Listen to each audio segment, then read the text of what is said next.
Bonjour, c'est Domi, jour 65 du défi des 100 jours, saison 12. Pour ce défi, j'observe le comportement de la conscience collective. Tous les matins, j'émets une intention positive sur ce que je vais vivre avec mon entourage.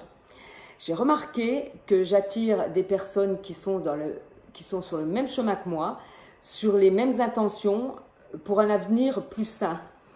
Lundi, le hasard a mis sur mon chemin une belle personne, une jeune femme. D'ailleurs, c'était son anniversaire et elle m'apprend que son chéri lui a fait un super cadeau, l'atelier progressif de Joe Dispenza. Elle va tenter de s'auto-guérir par la méditation. Quand je lui ai dit que j'allais à Beaune participer à la retraite longue, elle m'a dit que l'univers nous réunissait pour qu'on puisse partager nos expériences parce qu'elle a une grave maladie. Donc j'ai vu une super belle synchronicité et tout à l'heure au travail encore une autre. On n'avait plus de réseau, plus de messagerie, une panne nationale.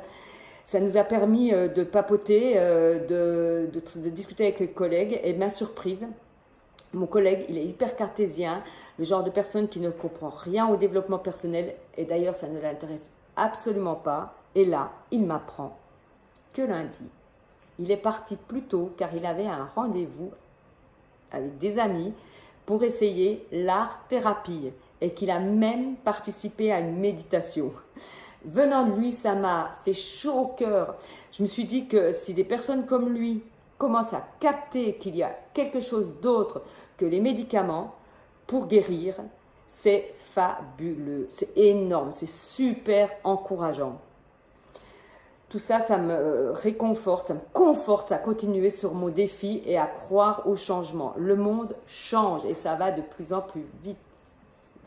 Personnellement, je continue le travail intérieur sur moi-même car je suis convaincue que ce n'est pas mon entourage qui doit guérir, mais bien moi-même en écoutant les résonances du monde extérieur.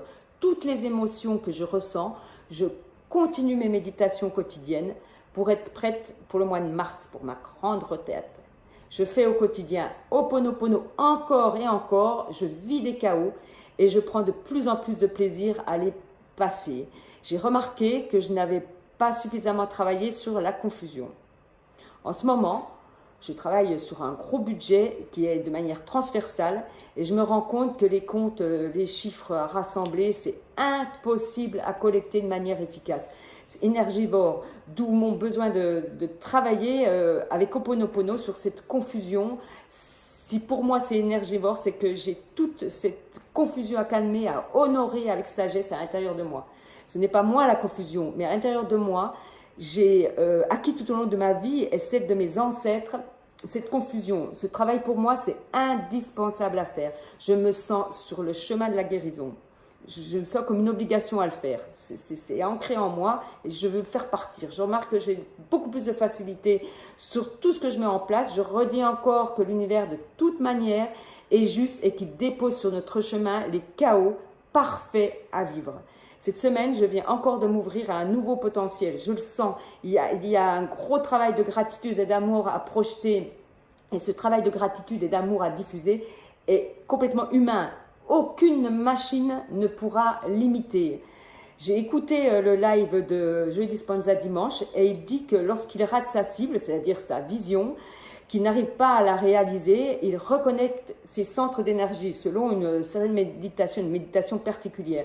Je l'ai reprise hier et j'ai remarqué qu'effectivement, j'avais tout ça à rééquilibrer.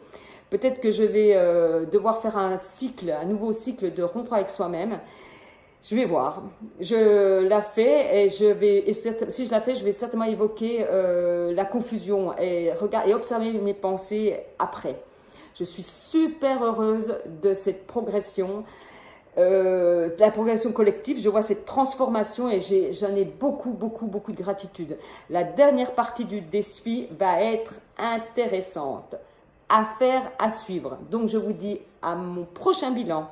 Bye bye!